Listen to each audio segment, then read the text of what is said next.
Hi everyone! Good morning! Papakita ko sa inyo yung talong. Ito po yung tanim kong talong. So, kukuhanin natin siya kasi tayo ay may lulutuin. So guys, ayan. Alam niyo ba, sobrang dami ko nang nakuhang bunga dito. Hindi naman super dami. As in yung parang sapat lang para ipangluto. Pero kahit na sulit na to, kasi isang puno lang yan. Nakakakuha ko ng 3, 4, o kaya 5 pag malaki na yung bunga. So, nailagay ko na siya sa mga ulam. Nung nakaraan, nagluto ako ng binagoong baboy. Kumuha ko dyan. Tapos, nagluto din ako ng tortang talong. Naitorta ko siya. Pritong talong. Nakapag-prito din ako. Tapos ngayon, magluluto tayo dito. So, tingnan nyo kung ano yung lulutuin ko ngayon. At alam nyo kung ano to. Pero alam nyo kung ano yung lulutuin ko. Sobrang favorite ko din ito. Kasi bukod sa healthy na, mura pa kasi gulay lang eh. Yung mga hindi kumakain ng gulay, try nyo din kumain minsan ng gulay kasi maganda yan sa katawan natin. So, ayan yung pinitas kong talong kanina. Ang palaya, binili ko lang yan. Tsaka kalabasa. Kailangan din natin ng sibuyas, bawang, kamatis. Siyempre, di mawawala ang okra. Alam niyo na kung niluluto ko. Sitaw. Kailangan mo rin ng sitaw. So, alam niyo na kung ano yan. Yan lang ang isasahog ko dun sa aking lulutuin. So, napakunti lang, diba? Oh, nag-add pala ako ng siling panigang. Parang medyo may konting anghang-anghang at konting aroma din. Masarap yan para din.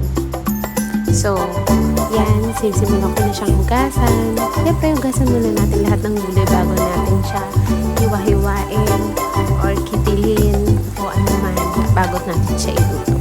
Kasi importante na hugasan muna natin siyang mabuti. So, alam niyo na kung ano. Siyempre, magluluto tayo ngayon ng pinakbet. Sa pinakbet na to, ito lang yung gagamitin ko. Pero sa probinsya namin, madalas, ang ginagamit ng nanay ko na ang palay, yung maliliit lang, tsaka yung talong, yung sinasabi nilang talong na parat o yung talong na bilog. Yun yung talaga nilalagay namin dati sa pakbet. Since wala akong makita nun, tsaka po, yan lang yung available kong talong. Aarte pa ba? Siyempre hindi na, diba? Tapos sitaw.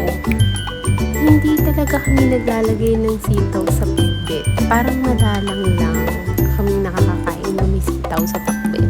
Pero, pwede naman din lagyan ng sitaw kung padami. Kasi ang nilalagay lang namin talaga doon. Tsaka kalabasa, hindi namin siya ginagamit doon. Ang gamit talaga namin ay kamote. Alam mo yung kamote ngayon? Pang kamote cube. Ganun yung ginagamit namin. O kaya yung kamoting kulay violet. Masarap siya kasi matamis-tamis din siya. Pero itong kalabasa, okay din naman kasi ito naman talaga yung common na makakain natin sa iba. Lalo na dito sa South. Kasi nandito ako ngayon, yan yung madalas nilang pakbet. Pero dun sa probinsya namin, dun sa mismong bahay namin, ang recipe ng pakbet ay yung sinasabi ko na kamote, ang palayang bilog, tsaka talong na bilog, yung kulay puti, bilog lang siya. Tapos siling panigang, minsan nilalagyan pa ng lola ko ng ano yung mabango, yung buto. Basta mabango siya. Nalimutan ko yung pangalan yun. Patani ata yun. Oo, patani. Basta naglalagay din kami nun, tsaka bataw. Sigarilyas. Yun yung mga nilalagay namin sa pakbet. Para siyang bulang-lang style. Pero pakbet siya sa amin.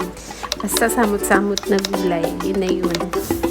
Pero masarap siya. Yung lola ko yung pinaka-gustong-gusto namin nagluluto nun. Kasi iba yung lasa niya kapag yung lola ko. Tsaka hindi ginigisa ng lola ko ng pakbet eh. sinasama-sama na niya agad. Tapos yung bagoong na ginagamit namin, yung halubaybay o yung bagoong isda, yung nanggagaling pa sa Pangasinan kasi malapit kami sa Pangasinan. So, yun yung gamit namin bagoong. Masarap siya. Pero itong lulutuin ko, itry nyo din at masarap din talaga. Tsaka ang sinasahog namin doon, mga isda. Dito ang ilalagay ko ay karne. Kasi masarap dito yung karne, gigisa mo siya. Kasi igigisa ko ito.